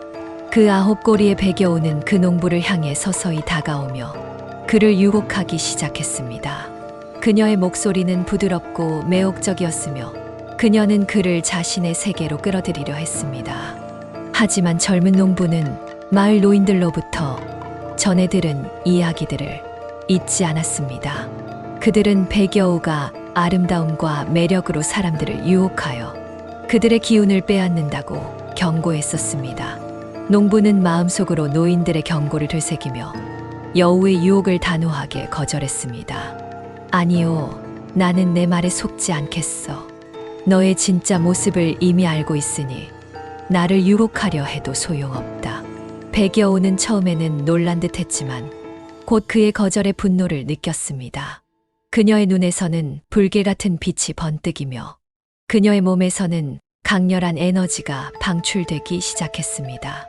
그리고 배겨우는 한마디 남기고 사라졌습니다. 후회하게 될 거다. 그녀는 이제 농부를 해치려는 듯 그의 집안 묘터를 파헤치기 시작했고 이는 곧 마을 전체로 그녀의 분노가 확산되는 계기가 되었습니다. 이 사실을 알게 된 마을 사람들은 원성을 높였지만 배겨우는 더욱 기승을 부려 이번에는 마을의 아총을 파헤치기 시작합니다. 아총은 영유아들이 묻힌 곳으로 마을 사람들에게는 가장 신성하고 소중한 장소였습니다. 마을 사람들의 원성은 점점 농부에게로 향했습니다. 농부는 마을 사람들의 원성과 배겨우에 계속되는 화풀이에 대처하기 위해 결국 마을의 지혜로운 노인을 찾아갑니다. 노인은 많은 지식을 가진 존재로 배겨우를 달래고 그의 횡포를 멈추게 할 방법을 알고 있었습니다. 노인은 농부에게 특별한 부적을 만들어주며 그 부적에는 배겨우를 진정시킬 수 있는 마법의 주문이 새겨져 있었습니다. 그 밤은 유난히도 어두웠고 달빛조차 숲속에 짙은 안개에 갇혀 바깥 세상을 비출 수 없었습니다. 검은 나무들이 속삭이듯 서로를 스치며 농부의 발걸음 소리가 고요함을 깨뜨리며 울려 퍼졌습니다. 손에 든 부적은 그의 마지막 희망이자 보호막이었습니다. 그는 노인에게서 받은 주문을 입술이 마르도록 중얼거렸습니다. 숲의 깊숙한 곳으로 발을 내딛자 갑자기 공기가 차갑게 식어갔고 주위는 신비로운 빛으로 어렴풋이 밝혀졌습니다. 농부는 마치 또 다른 세계에 들어선 것만 같았습니다. 그리고 그 중앙에서 배겨우가 그를 기다리고 있었습니다. 그녀의 눈은 푸른 달빛 아래에서 은은하게 빛나고 있었고 그 빛은 농부의 마음속까지 파고들었습니다. 배겨우의 눈빛은 깊고도 서늘했습니다. 슬픔과 외로움이 그 눈동자 속에 얼음처럼 깔려 있었으며 그녀의 시선은 농부를 온전히 사로잡았습니다. 그녀는 천천히 매혹적으로 그에게 다가왔습니다. 그녀의 걸음걸이는 고양이처럼 조용하고 우아했지만 그 속에 숨겨진 위협적인 기운은 숲의 모든 생명체마저 긴장하게 만들었습니다. 농부는 그녀의 접근에도 불구하고 굳건히 서 있었습니다. 그는 부적을 높이 들고 노인이 가르쳐준 주문을 강력하고 명확하게 외쳤습니다. 천년의 고독을 깨고 진정한 모습을 되찾으라. 그 순간 숲은 고요를 잃고 갑작스러운 바람이 불기 시작했습니다. 나무 잎들이 격렬하게 흔들렸고 어두운 하늘에서는 먼 번개가 번쩍였습니다. 주문을 외치는 순간 배겨우의 몸 주변에 서리 같은 안개가 피어올랐습니다. 그녀의 몸은 점차 형체를 잃기 시작했고 순식간에 그 안개는 빽빽한 연기로 변했습니다. 연기는 마치 그녀를 집어삼키려는 듯 격렬하게 몰아쳤고 배겨우의 신음 소리가 숲 전체에 울려 퍼졌습니다. 그녀의 고통의 비명은 밤 공기를 찢고 주위를 더욱 어둡고 음울하게 만들었습니다. 연기가 서서히 걷히자 그 자리에는 더 이상 위험하고 강력한 배겨우가 아닌 한 무력하고 외로운 소녀가 서 있었습니다. 그녀의 눈에서는 깊은 슬픔과 후회가 담긴 눈물이 무성하게 흘러내렸습니다. 그녀의 얼굴은 애처롭고 몸은 떨리고 있었습니다. 어린 소녀의 모습으로 돌아온 그녀는 그동안 견뎌왔던 고통과 외로움에서 벗어난 듯 순간적으로 안도의 숨을 내쉬었습니다. 그러나 그녀의 눈빛은 여전히 어딘가 불안하고 경계의 색을 띠고 있었습니다. 농부는 그 앞에 서 있는 소녀를 보며 깊은 연민을 느꼈습니다. 그는 조심스럽게 소녀에게 다가가며 부적을 든 손을 내렸습니다. 괜찮아요. 이제 당신은 아무런 위협도 안 됩니다. 제가 여기 있잖아요. 그의 목소리는 따뜻하고 진정시키는 힘이 있었고 그 말에 소녀는 서서히 안정을 찾기 시작했습니다. 소녀는 농부를 바라보며 자신이 겪은 수많은 세월 동안의 변화와 고통에 대해 이야기하기 시작했습니다. 저는 원래 이 숲에서 사는 평범한 소녀였습니다. 하지만 어느 날 밤 숲에서 길을 잃고 방황하다가 강한 저주를 받고 말았습니다. 그 저주로 인해 저는 배겨우로 변해버렸고 오랜 세월 동안 제 진짜 모습을 잃고 살아왔습니다. 그녀의 목소리는 떨리고 때때로 그녀는 슬픈 눈으로 주변을 둘러보았습니다. 제가 변한 이후로 숲은 제게 안식처가 아닌 감옥 같은 곳이 되어버렸습니다. 제 모습을 되찾고 싶었지만 그 어떤 방법도 통하지 않았습니다. 저는 점점 사람들을 믿지 못하게 되었고 그들에게 해를 끼치기 시작했습니다. 농부는 소녀의 이야기에 깊이 공감하며 그녀의 손을 잡아주었습니다. 이제 그 모든 일은 끝났습니다. 당신은 다시 인간의 삶을 살 수 있습니다. 우리 마을 사람들도 당신을 이해하고 받아들일 겁니다. 소녀는 그 말에 조심스럽게 미소를 지으며 자신의 눈물을 닦아냈습니다. 그 순간 숲속의 어둠은 조금씩 걷히기 시작했고 어디선가 새들의 지저귐 소리가 들려왔습니다. 새벽이 밝아오고 있었습니다. 농부와 소녀는 함께 숲을 빠져나와 마을로 향했습니다. 마을 사람들은 처음에는 소녀를 경계했지만 농부가 그녀의 변화된 모습과 그녀가 겪은 이야기를 전하자 마을 사람들은 서서히 그녀를 받아들이기 시작했습니다. 소녀는 마을에서 새로운 삶을 시작했고 그녀의 과거는 점점 잊혀져 갔습니다. 그녀는 농부와 함께 마을의 일원으로 평화롭게 살아가며 자신의 경험을 바탕으로 마을 사람들에게 지혜와 용기를 전달했습니다. 그녀의 이야기는 세월이 흐를수록 전설처럼 마을 곳곳에 회자되며 많은 이들에게 희망과 변화의 상징이 되었습니다.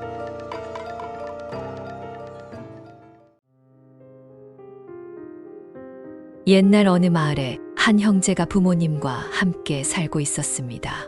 그런데 유달리 욕심이 많고 신보가 고약했던 형은 아버지가 돌아가시자 집안의 재산을 혼자 독차지했으며 동생에게는 조금도 나누어 주지 않고 혼자서만 어머니를 모시게 했습니다. 겨울이 깊어가는 어느 날 동생은 산속 깊은 곳으로 나무를 하러 갔습니다. 그곳은 마을에서도 조금 떨어진 곳이라 사람들의 발길이 잘 닿지 않는 곳이었습니다. 하얀 눈이 쌓인 숲은 고요하고 평화로웠지만 동생은 그 추위 속에서도 부지런히 일했습니다. 그때 나뭇가지 사이에서 이상한 소리가 들려왔습니다. 처음에는 바람의 장난인 줄 알았지만 소리는 점점 더 명확해졌고 그 소리의 출처를 찾아 헤맸습니다. 마침내 그 소리의 근원지 어느 큰 나무 아래에서 동생은 남생이를 발견했습니다. 남생이는 작고 신비로운 생명체였습니다. 그의 몸은 나무 껍질처럼 거칠었지만 눈은 깊고 맑았습니다. 무엇보다 놀라운 것은 남생이가 사람의 목소리를 흉내낼 수 있다는 것이었습니다. 동생이 말을 걸자 남생이는 동생의 말투를 그대로 모방하며 대답했습니다. 동생은 이 신기한 능력을 가진 남생이와 친구가 되었고 그들은 마을 시장으로 향했습니다. 시장은 평소보다 사람들로 붐볐고 동생은 남생이를 사람들에게 소개했습니다. 처음에는 사람들이 믿지 않았지만 남생이가 여러 목소리로 노래를 부르고 이야기를 시작하자 모두가 놀라움을 금치 못했습니다. 남생이는 마치 무대의 배우처럼 자신의 능력을 발휘했습니다. 어느 노파의 목소리로 옛날 이야기를 들려주기도 하고 젊은 청년의 목소리로 시를 낭송하기도 했습니다. 사람들은 그의 능력에 매료되어 동전을 무대 위에 던졌고 어떤 이들은 감동받아 눈시울을 붉혔습니다. 동생과 남생이의 명성은 금세 마을 곳곳에 퍼졌습니다. 매일같이 사람들이 그들의 공연을 보기 위해 모여들었고 동생은 공연이 끝난 후에도 남생이와 함께 시간을 보내며 더욱 다양한 목소리와 이야기를 연습했습니다. 두 사람은 마치 오랜 친구처럼 서로를 이해하고 의지했습니다. 이렇게 해서 남생이는 동생의 삶에 큰 변화를 가져다 주었고 동생은 처음으로 가난을 벗어나 희망을 품게 되었습니다. 하지만 이 모든 변화는 욕심 많은 형의 질투를 불러일으켰고 이는 곧 두 형제 사이에 큰 시련을 가져오게 됩니다.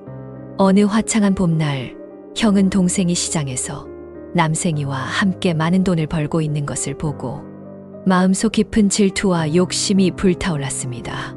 그의 마음은 동생의 성공을 기뻐하기보다는 자신도 그런 부와 명성을 얻고 싶다는 생각으로 가득 찼습니다. 이에 형은 한치의 망설임도 없이 계획을 세웠고 어느 날 동생이 잠시 집을 비운 사이 남생이를 몰래 데리고 시장으로 갔습니다. 시장에 도착한 형은 남생이를 무대 중앙에 세우고 큰 소리로 사람들을 불러 모았습니다. 그는 남생이가 다양한 목소리로 이야기하고 노래를 부르는 신기한 재주를 가진 존재라고 큰 소리로 외쳤습니다. 하지만 남생이는 형에게는 단 한마디의 말도 하지 않았습니다. 형이 얼마나 다그쳐도 부추겨도 남생이는 조용히 머리를 숙이고만 있었습니다. 이 모습을 본 사람들은 처음엔 호기심 어린 눈빛으로 지켜보다가 점점 실망감을 감추지 못했고 마침내 형을 거짓말쟁이라고 손가락질하며 조롱하기 시작했습니다. 형은 수치심과 분노에 휩싸여 남생이를 시장 한복판에서 돌로 때려 죽이고 말았습니다. 그는 남생이의 시신을 끌고 동생의 집 앞에 버려두고는 황급히 자리를 떠났습니다. 동생이 집에 돌아와 남생이의 시신을 발견했을 때 그의 슬픔은 말로 표현할 수 없을 정도였습니다. 동생은 눈물을 흘리며 남생이를 자신의 집 마당 한쪽에 정성스럽게 묻어주었습니다. 묻은 뒤 동생은 매일 그 무덤에 꽃을 바치고 남생이의 영혼이 평화롭게 잠들기를 기원했습니다. 그 무덤에서는 곧 신비한 일이 일어났습니다. 남생이가 묻힌 자리에서 싹이 트기 시작했고 그 싹은 이내 놀라울 정도로 빠르게 자라나 거대한 나무가 되었습니다. 이 나무는 금방 황금과 보석을 맺기 시작했습니다. 매일 아침 동생이 마당으로 나가면 반짝이는 금과 눈부실 보석들이 나무 가지마다 주렁주렁 매달려 있었습니다. 동생은 이 보화들을 조심스럽게 수확하여 시장에 팔았고 곧 마을에서 가장 부유한 사람이 되었습니다. 이 나무는 마을 사람들 사이에서 기적의 나무로 알려지며 많은 이들이 그 기원을 궁금해했습니다. 이 나무는 남생이의 마지막 선물이었으며 동생에 대한 그의 사랑과 우정 그리고 감사의 표시였습니다. 동생은 자신의 행운을 다른 이들과 나누며 항상 남생이를 기억했고 그의 덕분에 얻은 것임을 결코 잊지 않았습니다. 남생이가 세상을 떠난 후에도 그의 순수한 영혼은 동생에게 큰 복을 가져다 주었던 것입니다. 욕심 많은 형은 동생의 부와 명성이 자라나는 것을 지켜보면서 자신도 같은 결과를 얻고자 했습니다. 어느 밤 그는 동생의 집으로 몰래 들어가 기적의 나무에서 가지를 하나 꺾어 가져갔습니다. 자신의 집들에 그 가지를 심고 그 나무가 자신에게도 같은 축복을 줄 것이라고 기대를 했습니다. 하지만 이 나무는 형의 집에서 자라면서 전혀 다른 형태의 열매를 맺었습니다. 그 나무는 금과 보석이 아닌 밤마다 온갖 잡귀신을 쏟아냈습니다. 밤마다 나오는 온갖 잡귀신 때문에 두려움에 떨며 잠을 이룰 수 없었습니다. 결국 형은 삶이 황폐해지면서 그의 생활은 파괴되었습니다. 모든 것을 잃은 형은 동생의 집으로 갔습니다. 동생은 형의 잘못을 탓하기보다는 그를 따뜻하게 맞이했습니다. 동생은 형을 용서하고 함께 살자고 제안했습니다. 형은 감사의 마음을 담아 동생의 제안을 받아들였고 두 형제는 다시 한 집에서 함께 살기 시작했습니다. 그러나 형이 가져온 나무의 가지가 지니고 있던 음습하고 어두운 기운은 두 형제의 집안에 남아 있었습니다. 밤마다 집 주변 나무에서 속삭이는 듯한 소리가 들리기 시작했고 어둡고 음습한 기운이 집안을 감돌았습니다.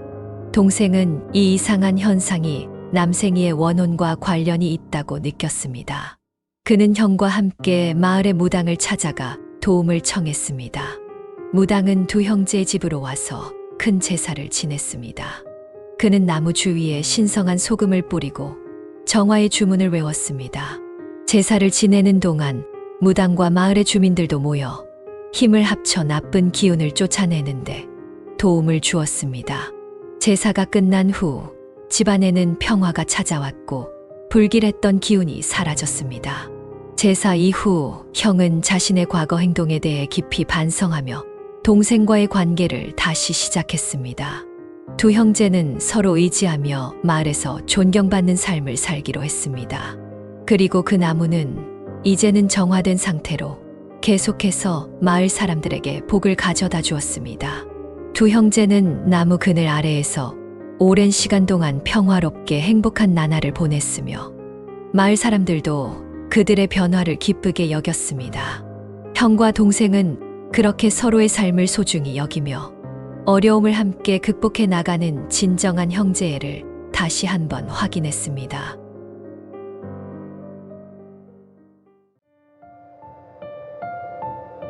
옛날 지리산의 깊숙한 숲속에는 수백 년 동안 함께 살아온 두 영물 곰과 멧돼지가 살고 있었습니다. 곰은 그 멧돼지보다 나이가 많아 자연스럽게 그를 저동이라 부르며 동생처럼 아꼈고, 멧돼지는 곰을 웅형이라 부르며 존경의 마음을 표했습니다. 두 영물은 오랜 세월 동안 지리산의 푸르름을 함께 호흡하며 둘도 없는 친구가 되었습니다. 어느 날 둘은 평소와 다른 새로운 경험을 하고자 팔도를 돌아다니며 유람하기로 결심했습니다.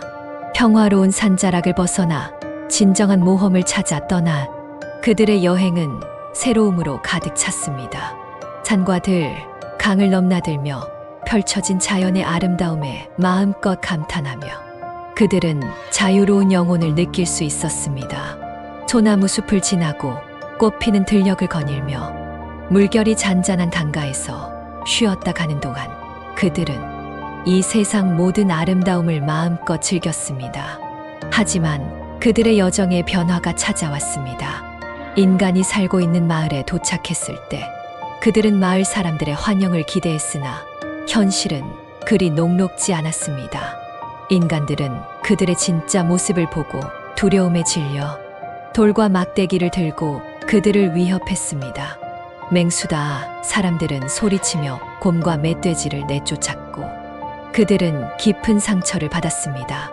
실망한 두 친구는 숲으로 돌아가 서로를 위로하며 다시 한번 인간들의 세상에 어울릴 방법을 고민했습니다. 그들은 마법 같은 능력을 사용해 인간의 모습으로 변신했습니다. 곰은 키가 크고 건장한 중년의 사나이로, 멧돼지는 굳세고 듬직한 청년으로 변신했습니다. 그들은 인간의 옷을 입고 다시 마을로 향했습니다. 이번에는 마을 사람들의 두려움 대신 호기심이 그들을 맞이했습니다. 사람들은 그들이 전에 보았던 맹수와는 전혀 다른 모습에 당황하며 조심스레 접근했습니다. 그 중 한 처녀가 곰과 멧돼지에게 다가와 말을 걸었습니다. 먼 길을 오셨나요? 목이 마르시겠어요. 제가 물을 좀 드리겠습니다. 그녀는 순수하고 따뜻한 미소를 지으며 두 사람에게 시원한 물을 건넸습니다. 처녀의 친절함에 곰과 멧돼지는 놀람과 동시에 감사의 마음을 표했습니다. 그 뒤로 두 친구는 마을에서 잠시 머무르며 처녀의 친절에 보답하고자 그녀의 집안일을 도왔습니다.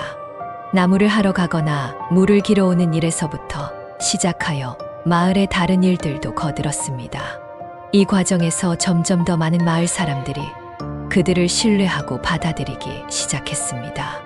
곰과 멧돼지가 인간의 모습을 한 채로 보낸 이 시간은 그들에게 많은 것을 가르쳐 주었고, 인간들과의 교류를 통해 서로에 대한 이해와 우정을 깊게 하는 계기가 되었습니다. 마을에 안착한 지 얼마 되지 않아 평화롭던 마을의 분위기가 갑자기 긴장으로 가득 차기 시작했습니다. 그들은 마을 사람들의 얼굴에서 불안과 공포가 읽히는 것을 느꼈습니다. 마을의 거리에서 사람들이 수군거리는 소리가 들려왔고 그들은 곧 마을에 내려앉은 무거운 침묵의 이유를 알게 되었습니다. 마을 뒷산에는 1000년이 넘은 거대한 개가 살고 있었는데 이 거대한 개는 마을 사람들에게 막대한 위협이 되었습니다. 이 거대한 개는 마을에 재앙을 내릴 것이라고 위협하며 정기적으로 마을 처녀를 제물로 요구했습니다. 그리고 안타깝게도 저동이 물을 얻어 마셨던 바로 그 처녀가 다음 제물로 지목되었다는 소식을 접한 것입니다. 분노가 치민 저동과 웅형은 결심했습니다. 그들은 마을 사람들과 함께 개를 처단하기로 계획을 세웠습니다. 저동은 여인으로 위장하며 제물로 제사에 참여하기로 했습니다. 그의 둔갑술은 완벽하여 아무도 그가 멧돼지였던 것을 알아차리지 못했습니다. 마을 사람들은 저동을 신성한 제물로 준비시키며 개가 나타나기를 기다렸습니다. 드디어 제사가 시작된 날, 저동은 여인의 옷을 입고 조용히 제단으로 나아갔습니다. 제사장은 주문을 외우며 고요한 밤하늘에 기원을 올렸습니다. 그 순간 땅이 흔들리듯 거대한 개가 나타났습니다. 개는 거대한 집게발을 들어 저동을 향해 내려치려 했지만 그 순간 저동은 민첩하게 피하며 원래의 모습인 멧돼지로 돌아왔습니다. 그의 날렵한 움직임과 힘으로 개를 제압하며 동굴 바깥으로 몰아냈습니다. 하지만 저동과 웅영은 개를 완전히 처치하지 못했음을 깨달았습니다. 개는 동굴 바깥에서 일단은 물러났지만 그것이 영원히 물러날 것이라는 보장은 없었습니다. 이에 그들은 더 큰 결심을 하고 다시 한번 동굴로 돌아가기로 했습니다. 저동과 웅영은 치밀한 준비를 거듭한 끝에 동굴로 잠입했습니다. 저동과 웅영은 동굴 깊숙이 숨어 있는 개를 찾기 위해 거북이로 변신하는 둔갑술을 사용했습니다. 그들의 몸은 조금씩 변형되어 가며 이내 두터운 등껍질을 가진 거북이로 완벽하게 변모했습니다. 그들은 거북이의 모습으로 천천히 조심스럽게 동굴 안을 헤엄쳐 나갔습니다. 동굴은 어두컴컴하고 촉촉한 습기로 가득 차 있었으며 물속에서는 미끄러운 조류가 흐르고 있었습니다. 이 음침한 분위기 속에서 두 영물은 개의 은신처를 찾기 위해 끊임없이 탐색했습니다. 동굴의 물속은 어둠에 휩싸여 있었지만 저동과 웅영은 서로의 존재감만으로도 서로를 느낄 수 있었습니다. 그들은 어느새 개의 의원이라 주장하는 다른 거북이와 마주쳤습니다. 이 거북이는 자신의 친구인 개가 다친 상태로 숨어 있다고 설명했습니다. 저동과 웅영은 이 거북이와 함께 개의 은신처를 찾아 나섰고 드디어 그들은 한켠의 어두운 연못에서 죽어가는 개를 발견했습니다. 개는 그들이 다가오는 것을 느끼고 약해진 몸을 일으켜 저항하려 했으나 이미 지친 몸은 제대로 된 반항도 하지 못했습니다. 저동과 웅영은 순식간에 개를 붙잡아 끌고 나왔습니다. 그리고 그들은 그 자리에서 거대한 곰과 멧돼지로 원래의 모습으로 돌아왔습니다. 거북이로 변신했던 친구는 이 모습을 보고 화들짝 놀라 도망쳤습니다. 개는 마지막 저항을 시도했지만 곰과 멧돼지의 힘 앞에서는 속수무책이었습니다. 저동과 웅영은 개를 결국 처치하고 그 잔해를 마을 사람들에게 보여주었습니다. 마을 사람들은 개의 잔해를 보고 저동과 웅영이 영웅임을 깨닫고 그들에게 보답을 하고자 했습니다. 그들은 송아지 한 마리를 요구했고 마을 사람들은 그들의 영웅적 행위에 깊은 감사를 표했고 저동과 웅영이 요청한 대로 송아지 한 마리를 잡아 그들에게 제공했습니다. 송아지를 마주한 저동과 웅영은 다시 인간의 눈을 피해 그들의 영물 형태로 돌아왔습니다. 그들은 능숙하게 송아지를 먹어치우며 힘을 회복했습니다. 이 모습을 목격한 마을 사람들은 놀라움과 경외감을 동시에 느꼈습니다. 배를 가득 채운 후 저동과 웅영은 다시 자유로운 영혼이 되어 팔도를 떠돌며 여행을 계속했습니다. 마을 사람들은 그들의 용감한 행동을 기리며 감사의 마음을 전하며 작별 인사를 고했습니다. 이야기 속에서 이루어진 두 영물의 무서운 전투, 그리고 거대한 동굴과 어두운 연못에서의 모험은 듣는 이들에게 오싹한 느낌을 주며 이들의 영웅적 행위는 강렬한 인상을 남겼습니다.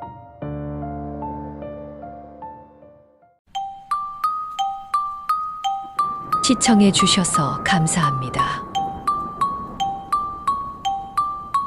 구독, 좋아요는 저에게 큰 힘이 됩니다.